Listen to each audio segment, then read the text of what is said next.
Olá, ouvintes do podcast D3, estamos aqui no terceiro episódio. Hoje estamos gravando num dia diferente, vamos gravar na quinta-feira, por motivos pessoais do nosso grande amigo Guilherme, mas como houveram muitos jogos desde a última gravação nossa, no sábado, eu acho que vai ser bem tranquilo, vai render o programa normalmente. E, como eu disse, o Guilherme está aqui comigo. Por favor, Gui, se apresente aí. Fala Dandan e Igão, que tá aqui com a gente também, amigo ouvinte que tá nos escutando mais uma vez em mais um programa, obrigado pela audiência. Estamos aqui para falar mais uma vez sobre NBB, prazer imenso estar aqui para falar sobre isso. A gente sentia falta, né? Sentia falta de alguém falando sobre o basquete brasileiro e a gente tá aqui para suprir essa ausência. E também estamos com a gente aqui o nosso amigo Igão. Por favor, Igão, se apresenta aí. Fala galera, espero que estejam todos bem. Estamos aqui no nosso terceiro episódio do podcast. Igual o Guilherme puxou esse gancho aí sobre podcast sobre NBB, né? Se eu não me engano, nós somos os pioneiros num podcast sobre NBB, né? Eu ainda não vi nenhum outro. Acho bastante interessante isso que a gente vem fazendo aí. Então, vamos para cima. Vamos começar fazendo aquele famoso giro dos jogos até aqui. No sábado, às 18h30, o Paulistano venceu o Brasília por 73-57. Ainda no sábado, às 8 da noite, o Flamengo venceu o Unifacisa por 86-79. Também no sábado, às 9 horas, o SESI Franca venceu o Pinheiros por 80-60. Já na segunda-feira, o Cerrado Basquete perdeu para o Franca por 86-79. E, mais tarde no mesmo dia, o Bauru dominou o Brasília e venceu por 93-70.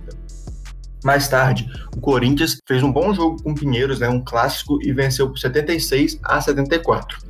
Na terça-feira, o Campo Mourão perdeu para o Pato Basquete por 82-78. E mais tarde, no mesmo dia, o Unifacisa derrotou o Fortaleza por 69-67 no Clássico Nordestino. Mais tarde, no mesmo dia, o São Paulo amassou o Mogi por 112-75. E ontem, na quarta-feira, o Caxias do Sul venceu o Brasília por 84-69. E ainda na quarta, o Bauru venceu mais uma e ganhou do Cerrado Basquete por 83-81. Ainda na quarta, mais uma vez, o Paulistano venceu o Corinthians por 75-74. E hoje, o Pato Basquete venceu o Unifacisa por 85-76. E o Minas venceu o Fortaleza por 82-67. E o São Paulo atropelou mais uma vez, passando dos 100 pontos, vencendo o Pinheiros por 100-73. E essa foi a rodada até agora, e nós vamos comentar alguns jogos que nós achamos interessante. E vamos começar por Flamengo e Unifacisa, que foi o primeiro dos que vamos comentar. O Flamengo venceu por 86-79. O que vocês têm para comentar aí, galera? Galera, antes de começar a fazer os comentários sobre o jogo do Flamengo, só queria lembrar vocês de uma coisa muito importante. Acompanhe a gente nas nossas redes sociais. A gente está no Twitter, a gente está no Instagram. No Twitter, inclusive, a gente está fazendo algumas análises de alguns jogos, fazendo aquele comentário esperto ali. No Instagram também a gente solta algumas coisas. E o YouTube é uma plataforma que vocês podem ouvir a gente também. Então se inscrevam lá no nosso canal do YouTube. No YouTube somos podcast de 3, no Instagram podcast de 3, tudo junto, com a arroba na frente. E no Twitter nós somos @podcast_3. Então, só o momento do merchan aí, antes do comentário propriamente dito. Mas, galera, sobre esse jogo do Flamengo e Unifacisa, o destaque principal eu acho que eu vou dar pro Marquinhos, porque o Marquinhos, mais uma vez, com 30 minutos em quadra, 20 pontos marcados, um aproveitamento bom nas bolas de 2, nas bolas de 3 ele pecou um pouco, mas é o cara que, nesse início de temporada, como a gente já esperava, vem trazendo o time do Flamengo aí para cima. E também um outro comentário que eu gostaria de fazer sobre o Marquinhos é que desde a última terça-feira ele foi diagnosticado com coronavírus, então tá desfalcando o Flamengo aí por algum tempo. Uma pena. Eu concordo com o Igão, mais uma partida muito boa do Marquinhos. O meu destaque vai pro time vencedor, vai pro Flamengo, vai pro Olivinha, que a gente tinha até comentado no nosso primeiro podcast que nem pivô ele mas na temporada passada ele foi o líder de rebotes do Flamengo, e nesse jogo de novo, ele foi o líder disparado de rebotes, ele teve 14 rebotes, o segundo colocado foi o Mineiro, que teve 7, mas assim, o dobro, Então, mais uma vez, o Flamengo, que teoricamente sofre com seu jogo no garrafão, tem aí o Olivinha para quebrar esse galho, salvar uns rebotes e ser novamente o líder do time nesse quesito. Mas destacar também a partida do Unifacisa. Já vinha de um jogo muito bom contra o Campo Mourão, venceu por 2 pontos de diferença e agora complicou a vida do Flamengo. por exemplo, entre o segundo e o terceiro quarto, até o comecinho do terceiro quarto, mais ou menos, a gente teve um domínio do Unifacisa em quadra. O Flamengo começou melhor, teve uma queda de rendimento que o Unifacisa acabou convertendo em grandes pontuações, e no final do jogo que perdeu a partida. Já no último quarto, chegou com uma certa vantagem e acabou sendo derrotado, mas mais uma vez uma grande partida dessa Unifacisa que tem tudo para disputar lá em cima. Tem tudo para pelo menos disputar uma vaga para a próxima fase, coisa que a gente não esperava. E eu tenho outra coisa para comentar também sobre a equipe do Flamengo, que, como o Guilherme disse, o Unifacisa jogou muito bem, o Flamengo não fez a melhor das suas partidas, mas é impressionante como o time do Flamengo é consistente de forma geral. O time todo joga bem. Por exemplo, nessa partida nós tivemos 4 jogadores pontuando mais que 10 pontos. Foram o Marquinhos, o Balbi, o Olivinha e o Hetzheimer. O Hetzheimer, inclusive, que, como o Guilherme disse no primeiro episódio nosso, foi um pouco criticado por nós, por não estar aparecendo tão bem na pré-temporada, mas agora ele vem jogando muito bem em todas as partidas do Flamengo. Para mim, é um dos principais destaques, é um dos principais pontuadores do Flamengo. Então, é esse destaque que eu gostaria de fazer e reafirmar o que o Guilherme disse, que foi uma partida muito boa do Unifacisa. O Unifacisa vem surpreendendo, fazendo boas partidas, batendo de frente com times teoricamente mais fortes que ele, né? Pois é, né, pessoal? Nesse jogo do Flamengo, além dos que vocês já citaram, só gostaria de fazer um adendo pro Iago. Aquele dia, naquele jogo que a gente comentou, ele tinha feito 12 assistências. Nesse jogo contra a Unifacisa, ele fez mais 6. Então é um cara que, junto com o Balbi, né, que costuma ser um dos principais armadores da equipe ali no jogo mesmo, vem fazendo a diferença na armação de jogadas. E um bom armador leva o time. Vamos falar agora, então, de Franca e Cerrado, que foi 86-79 para Franca. Eu gostaria de começar fazendo um destaque aqui para o Lucas Dias, que é um jogador que eu gosto muito. Ele fez 29 pontos nessa partida, né? Ele agora, com a saída dos jogadores que o Franca teve, como falamos no primeiro episódio, se você não escutou, escute lá, que tá muito legal. Ele assumiu a responsabilidade do time, né? Ele tem apenas 25 anos, mas ele está sendo o líder que o Franca precisa. A gente disse no primeiro episódio que o time tem muitos jogadores jovens e essa liderança é muito importante para que o Franca se mantenha como um favorito. Eu concordo no que você disse sobre a questão do Lucas Dias. Ele fez bons jogos essa semana, né? Até surpreendeu aí a mim. É um cara que vem contribuindo muito bem nesse sistema de jogo da equipe do Franca. Que a gente comentou sobre a equipe do Franca, a gente estava meio em dúvida sobre como eles iriam funcionar ali, né? Ninguém tinha tanta certeza sobre o que ia acontecer com essa equipe do Franca, mas acabou que eles contribuíram bem, né? Foi a segunda vitória seguida deles esse jogo. Então vem mostrando um bom basquete. E dá os méritos também aí ao Daniel, que acertou, né? No episódio 2 eu falei para vocês que o Franca não seria uma boa aposta, porque eu achei que o time do Cerrado ia ganhar, ia entrar para ganhar, mas eu estava errado, né? Pois é, acabou que eu acertei, mas eu acertei por pouco, né? A diferença não foi tão grande, apenas 7 pontos. Mas, como eu disse, eu acredito que o time do Franca precisava dessa vitória, assim como o Cerrado. E, por ter mais qualidade, o Franca acabou saindo na frente nas bets, né? Como nós dissemos no último episódio. Quem apostou pode me agradecer no privado, por favor. Entende muito de basquete esse menino, gente. Mas o destaque do Lucas Dias, que já foi falado aqui, inclusive, é bom a gente ressaltar que o Franca, inclusive, ganhou do Cerrado por uma diferença bem pouca, mas vinha de uma outra vitória contra o Pinheiros, jogou 2 jogos praticamente em sequência, né? E já nesse jogo contra o Pinheiros, o Lucas Dias já foi bem. Ele liderou o time em pontuação com 22 pontos, contra o Cerrado teve 29 pontos. Então, assim, ele tem sido até o momento o líder dessa equipe e é quem tem chamado a responsabilidade no meio de um monte de garoto. Isso tem tido efeito, tem dado certo. Vamos ver se para a sequência da temporada isso continua funcionando. Por enquanto, tudo bem. Vamos ver quando a coisa começar a apertar, quando o final da temporada começar a chegar, quando esses jogadores mais jovens precisarem demonstrar um pouco mais de experiência. Pode ser que a partir daí a coisa comece a ficar um pouquinho mais complicada. Mas por enquanto não tem nada a dizer de pontos negativos do Franca. Apresentou o que podia apresentar, surpreendeu inclusive, principalmente na vitória por 20 pontos contra o Pinheiros. Venceu o Cerrado quando muita gente esperava que fosse o contrário. Então a molecada tem dado conta do recado. E o Lucas Dias tem chamado a responsabilidade. Por mais que ele seja novo, que ele tenha 25 anos, ainda assim é um dos jogadores experientes desse time, se a gente contar os outros moleques de 19, 18, 16 anos. Então o papel dele tem sido cumprido, o papel dos garotos tem sido cumprido com muito êxito também. E esse time do Franca parece legal de se assistir. Parece que vai dar um caldo ainda nessa temporada. Não sei se chega para ser campeão, mas chega para competir com certeza. E um detalhe que eu queria falar dessa partida, que os 3 primeiros quartos, eles foram altos e baixos para os dois times, né? O primeiro quarto, o Franca venceu por 10 pontos, o segundo, o Cerrado, venceu por 14 pontos, já no terceiro, o Franca venceu de novo por 8 pontos. Então, assim, durante o jogo, a inconsistência nos times foi uma coisa interessante, né? Era um quarto dominando, o outro dominava de novo, e aí, por fim, no último quarto, que foi o mais equilibrado, terminou 25-22 por Franca, foi o que definiu a vitória, né?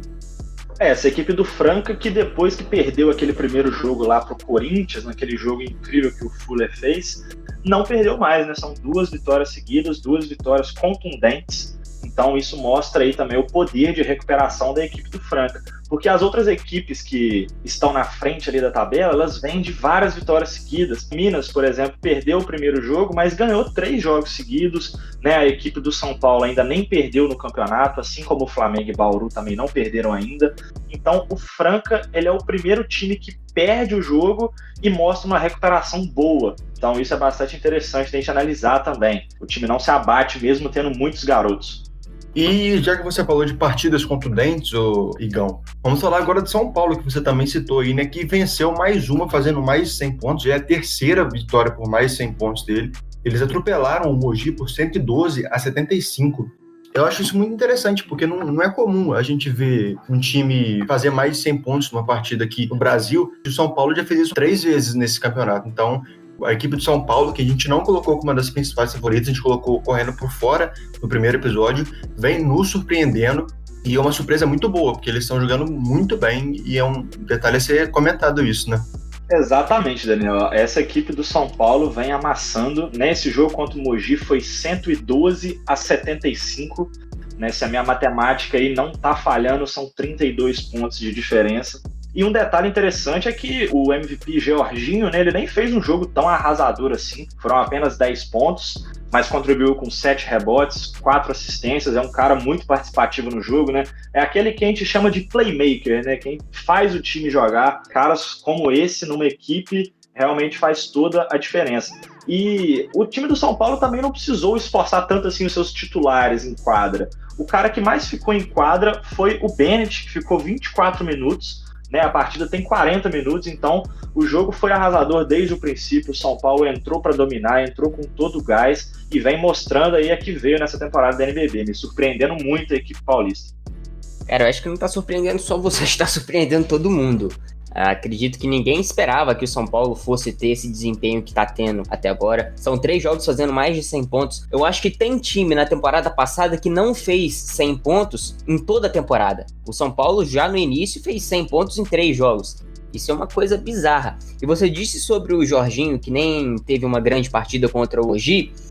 E é aqui nesse ponto que o coletivo do São Paulo se sobressai muito. O Daniel citou em relação ao Flamengo sobre a coletividade, que 4 jogadores tinham feito mais de 10 pontos. Foi isso mesmo? 4 ou 5, Daniel? Foram 4, isso mesmo. No São Paulo, 6 jogadores tiveram mais de 10 pontos nessa partida contra o Mogi. O Dawkins, ele teve 23 pontos, o Bennett 18, o Chamel teve 17, Lucas Mariano 16, Jefferson 12 e o Jorginho teve 10. Então assim, é um time que é coletivo, é um time que não depende exclusivamente dos seus jogadores, dos 5 iniciais, é um time que tem um banco que contribui e contribui muito bem. Essa pontuação aqui de 6 jogadores com 10 pontos ou mais é pontuação que a gente vê em jogos da NBA. Tem gente na NBA que mal o banco corresponde para 20 pontos. O banco do São Paulo nessa partida correspondeu para mais de 20 pontos. É uma coisa bizarra. O São Paulo surpreende todo mundo com razão. Calou a nossa boca com razão também. E vai se colocando entre os favoritos para brigar lá em cima e brigar pelo título, não só pela classificação. Esses primeiros jogos do São Paulo são muito animadores. E um detalhe muito interessante dessa partida contra o Mogi, por exemplo, é que o Mogi nem fez uma partida ruim, né? Salvo o primeiro quarto, que foi apenas 11 pontos da equipe do Mogi, eles mantiveram até com um aproveitamento bom, os jogadores não foram, né, aquela lástima. O Fulvio, por exemplo, não errou nada, né? Foram 100% nas bolas de 3, nas bolas de 2, acertou tudo que tentou. O Fabrício contribuiu com 23 pontos também, uma pontuação expressiva para os parâmetros da NBB, né? Expressiva não, mas na média alta ali. Então não foi aquele jogo que o São Paulo venceu porque o Mogi entregou. Há uma questão aí do São Paulo realmente estar jogando acima da média. E essa pontuação arrasadora que vem fazendo é um exemplo disso. São Paulo marcou 319 pontos ao todo nessas 3 partidas, né, uma média de mais de 100 por partida, obviamente. E só a título de comparação, a equipe do Minas marcou 316 em 4 jogos. Ou seja, menos do que o São Paulo com um jogo a menos. Sendo que as equipes aí marcam em média 70, 80 pontos por jogo. Só para vocês terem uma noção de como está arrasadora essa equipe do São Paulo no ataque e também na defesa. Eles não têm sido ruins na defesa, não. Uma coisa interessante também nessa partida, para destacar mais uma vez a pontuação incrível do São Paulo, é que no primeiro tempo, no primeiro e segundo quarto juntos, o São Paulo pontuou 45 pontos e o Mogi fez 34. No terceiro quarto, sozinho, o São Paulo fez 41. Ele fez quase a pontuação do primeiro tempo inteiro dos 2 times em um quarto. Então isso aí é uma coisa muito absurda, sabe? A equipe do São Paulo vem atacando muito bem e bem forte para a temporada. Como o Guilherme disse, calou a nossa boca. E vamos passar de um jogo que foi muito pontuado para um jogo menos pontuado, bem pouco pontuado inclusive, mas que foi muito emocionante, né? Foi a vitória do Unifacisa por 69-67 contra o Fortaleza Basquete Cearense. Esse duelo do Fortaleza com a Unifacisa foi decidido na última posse, né? O jogo estava empatado até o final. Destaque aí para a atuação do Neemias, principal jogador da equipe da Unifacisa, fez 16 pontos, pegou 8 rebotes, um aproveitamento muito bom nas bolas de 2, no lance livre, é o cara que vem jogando muito bem aí. E esse time do Fortaleza que já não contou com o Holloway nessa partida contra a Unifacisa, porque o Holloway também foi diagnosticado com Covid-19, então começou 2 semanas após o início da temporada, começou aquela coisa que a gente estava comentando lá no primeiro episódio sobre o risco de jogadores irem contraindo o vírus. Então, infelizmente, a equipe do Fortaleza está desfalcada do seu principal jogador para esses jogos. Eu concordo com o Igão, é muito difícil a gente falar assim, o Fortaleza perdeu o jogo porque o Holloway não estava em quadra. Mas perdeu o jogo muito por conta disso, né? Por mais que seja difícil falar, é uma diferença absurda quando o Holloway tá em quadra. Isso ficou bem claro aqui. Foi um jogo de pontuações baixas, mas foi um jogo muito equilibrado do início ao fim, como o Igão disse, foi decidido na última posse. E até as pontuações dos 2 times em relação às pontuações individuais foram muito equilibradas. A gente não teve uma diferença de um jogador pro outro em relação aos líderes de pontuação. O Neemias, que foi o líder do Unifacisa, teve 16 pontos, e o Rachão, que teve do Fortaleza, teve 15. Então, assim, sempre ficava nesse vai não vai dos 2 lados, e acabou que o Unifacisa levou na última bola. E ressalto o que a gente disse 5 minutos, 10 minutos atrás em relação ao jogo do Unifacisa contra o Flamengo, né? Esse time do Unifacisa não é um time bobo, não é um time ruim. E tá mostrando isso. Sobre o que você falou, eu concordo com a parada da Unifacisa, que é um time muito bom. Ele é consistente, não é um dos melhores da liga, mas é um time iniciante e tá jogando muito bem, sabe? Tá batendo de frente com times mais fortes, como a gente disse, e tá tendo resultados surpreendentes. Pois é, o comentário que eu queria fazer sobre a equipe do Fortaleza ainda é como essa equipe perde contra o Holloway quando o Holloway não está em quadra, né, pessoal? Porque a equipe do Fortaleza tinha feito 2 bons jogos, ganhado o jogo com o Holloway atuando muito bem. A partida que perdeu com ele em quadra foi contra a equipe do Flamengo, né, que acho que é um consenso geral que, pelo menos no papel, é a melhor equipe. E nesses 2 últimos jogos contra adversários que teoricamente são do mesmo nível ou até mais fraco que a equipe do Fortaleza, perde o jogo justamente por estar sem o seu principal jogador.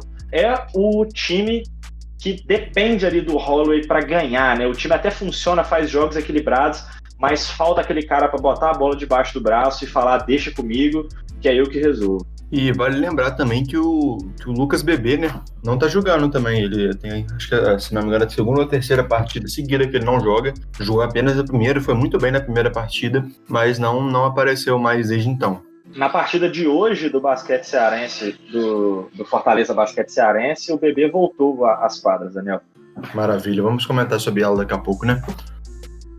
Então vamos passar para a próxima também, outra equipe que está indo muito bem, que também foi destacado por nós como uma das favoritas, é o Bauru, que venceu a 3ª partida seguida contra o Cerrado Basquete por 83-81, que também foi bastante emocionante, né? Decidiram nos últimos minutos.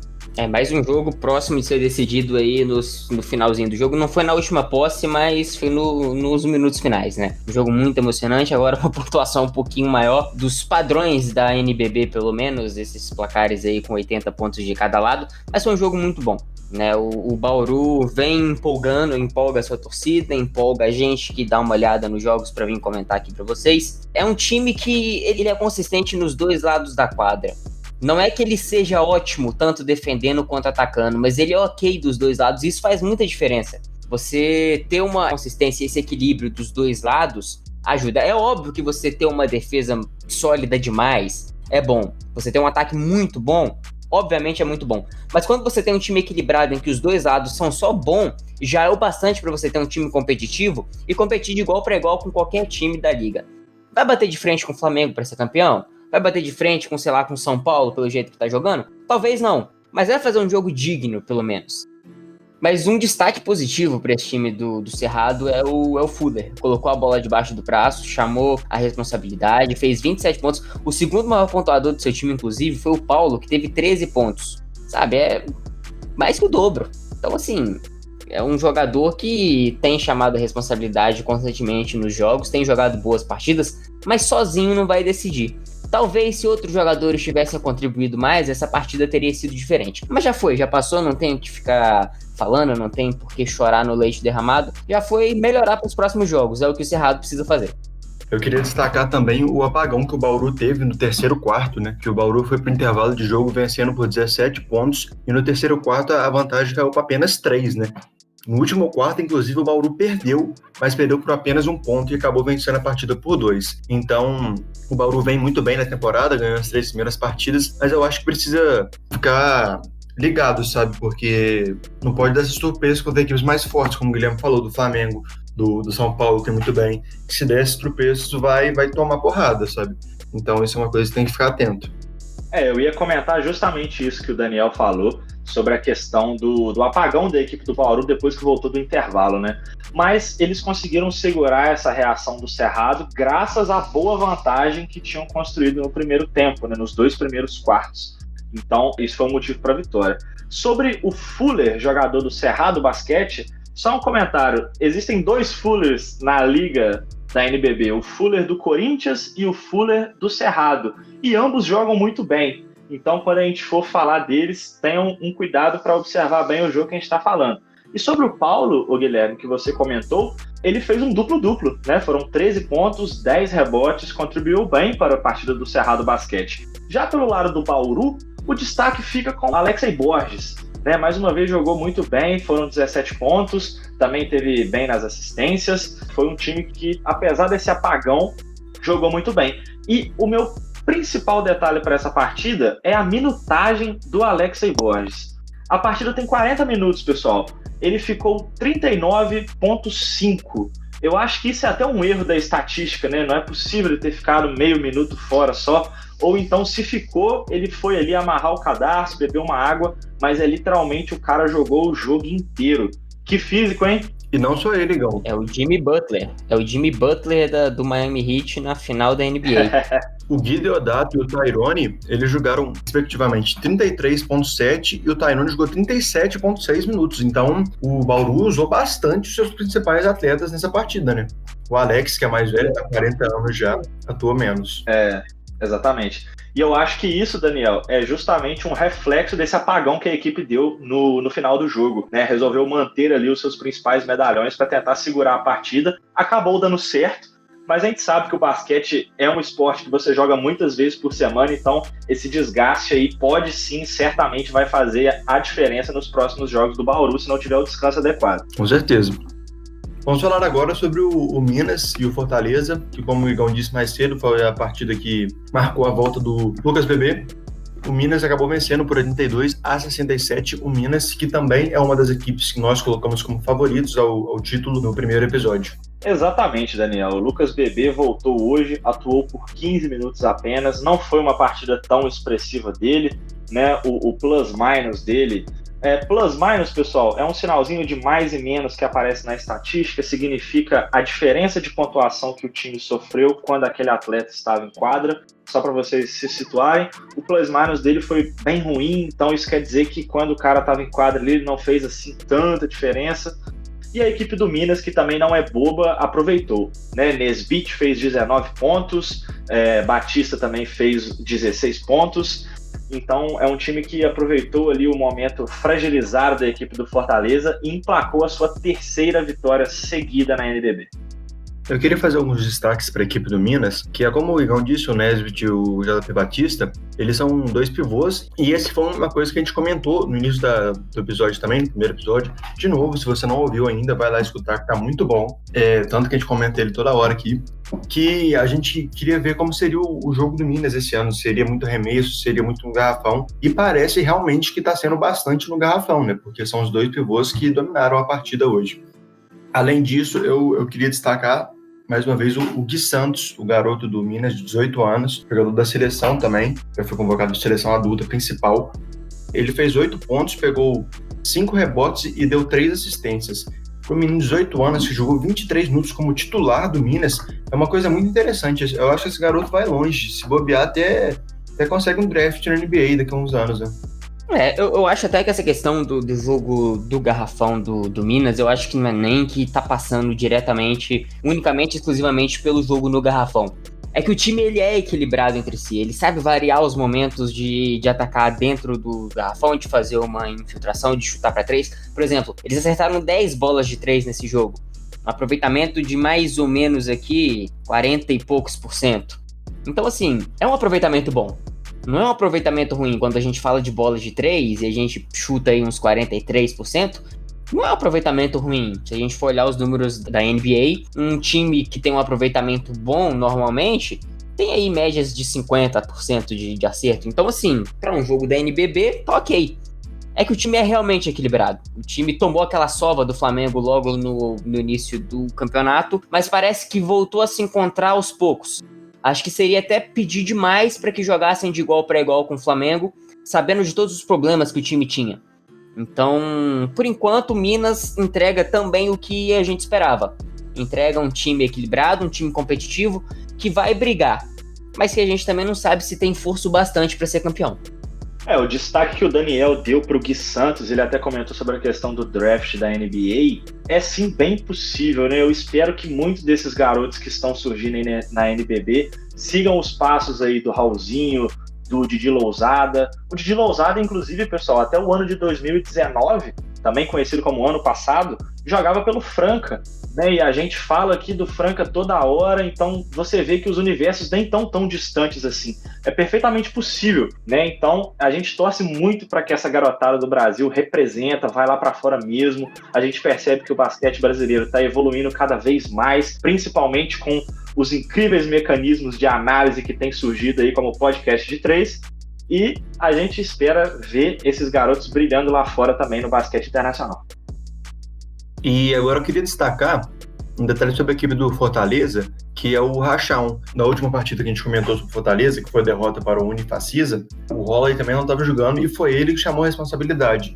E hoje aconteceu isso de novo. O Holley não jogou, ele chamou a responsabilidade, mas só ele não é suficiente para o Fortaleza vencer. Ele precisa da ajuda do Holley, precisa muito da ajuda do Holley. E, na minha opinião, entendo que o Nogueira está voltando hoje, o Lucas Bebê, né? Mas quando ele encaixar no basquete brasileiro de novo, eu acho que vai ajudar bastante o Rachão e o Holley, né, quando voltar. Deixa eu só completar aqui uma informação para eu não dar nada meio mastigado. Só em comparação no quesito das bolas de 3 que eu tinha falado, o Minas ele teve 47,6% de acerto e o Fortaleza teve 29,6%. A diferença é bem grande. Pois é.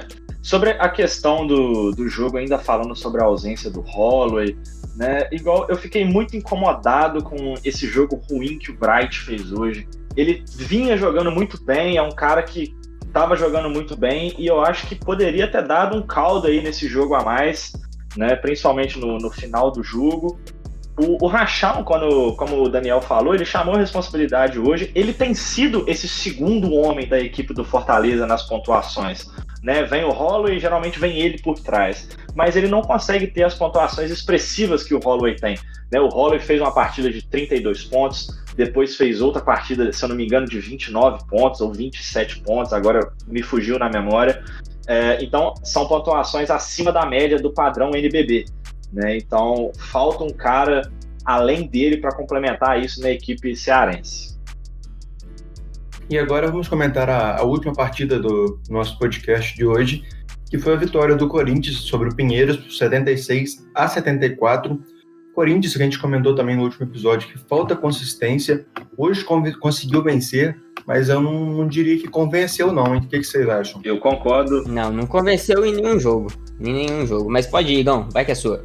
Eu concordo com o que o Daniel disse, não convenceu em nenhum jogo, né? Os principais jogadores da equipe não foram tão bem assim. O Fuller fez 16 pontos, o Fischer deixou bastante a desejar, foram apenas 8 pontos, um aproveitamento não lastimável, mas ruim, né? E quando o cara pontua pouco, mas o aproveitamento dele fica ok, quer dizer que ele participou pouco do jogo ali. Ele ficou travado no jogo, foi um cara que ficou 27 minutos em quadra, então ele poderia ter dado um pouco mais de si, tenho plena certeza que ele tem capacidade para isso.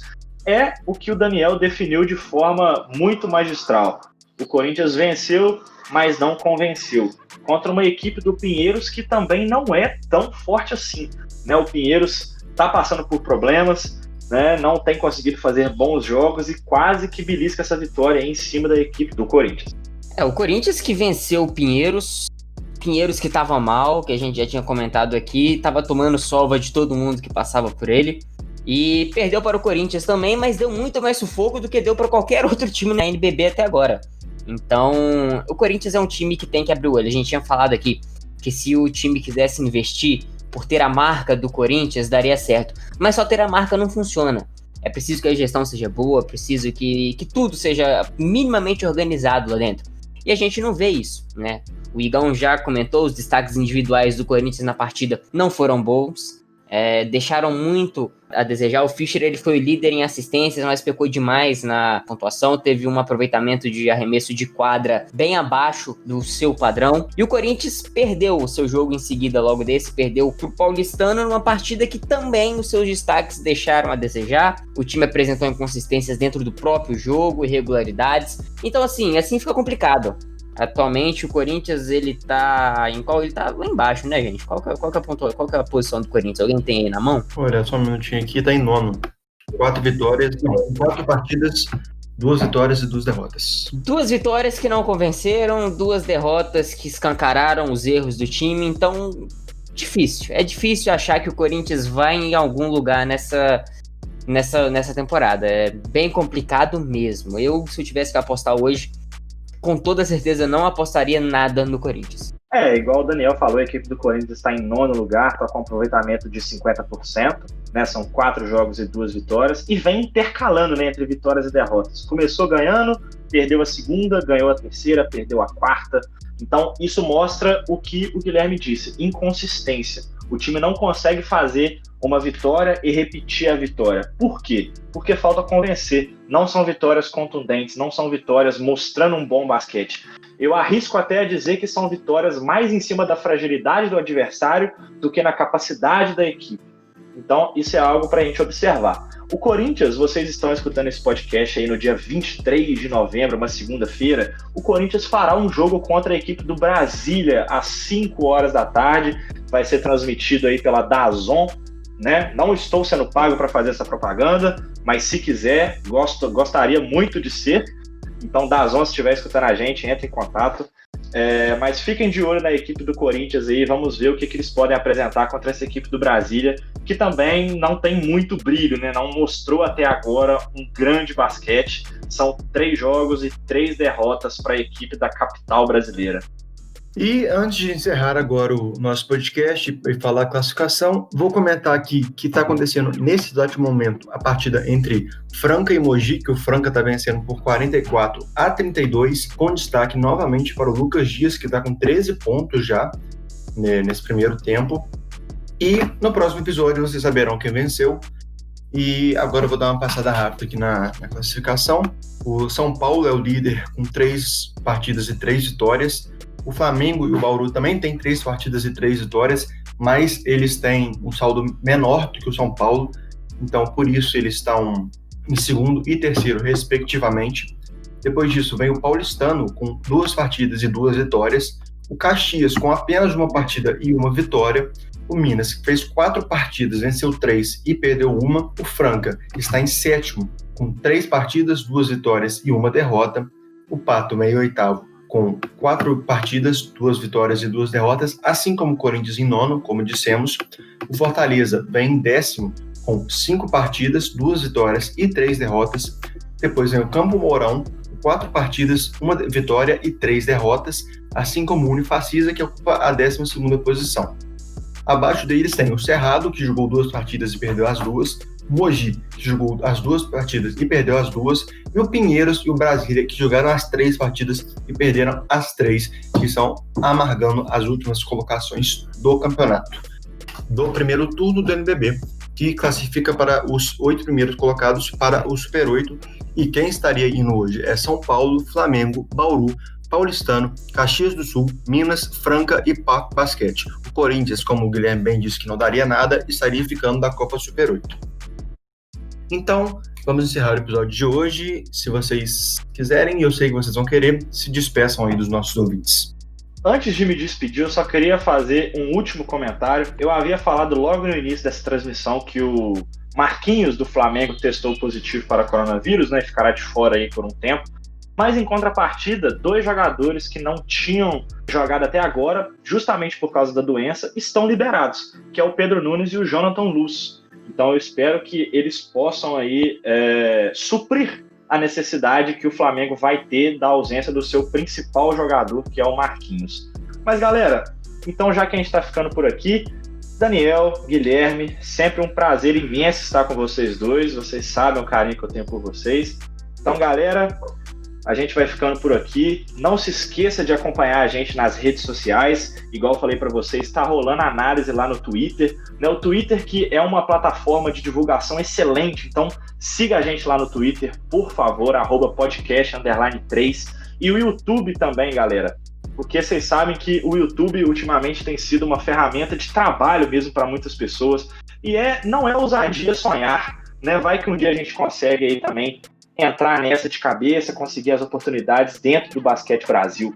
Igual eu falei no início da transmissão, eu não conheço, confesso que não conheço, se tiver, são poucas pessoas que estão fazendo um trabalho parecido com esse que a gente está fazendo, né? Comentando a NBB, muitas vezes a gente se prende muito na NBA, então vamos valorizar o nosso basquete nacional, vamos acompanhar o que de melhor a gente tem por aqui. Galera, eu vou ficando por aqui, é isso aí, até o próximo episódio, tamo junto. É isso, gente. Eu assino embaixo do que o Igão falou, da gente valorizar muito a NBA. Obviamente a gente vai valorizar, que é o melhor basquete do mundo, mas não custa nada a gente dar uma moralzinha pro basquete nacional. É mesmo? Então, se você gostou desse episódio, divulga pra gente, compartilha com seus amigos, manda pra sua família, periquito, papagaio, quem quer que seja. Manda pra todo mundo. Vai ser bom pra gente. Muito obrigado pela audiência de vocês. Até a semana que vem. Tchau, tchau. E é isso, galera. Muito obrigado pela audiência. Como os meus amigões do Peito disseram aí, é sempre um prazer estar aqui falando sobre o basquete nacional. Tomara que o nosso cenário cresça cada vez mais, que o basquete brasileiro tenha apoio, seja de vocês, ouvintes, ou de empresas também que queiram ajudar o basquete.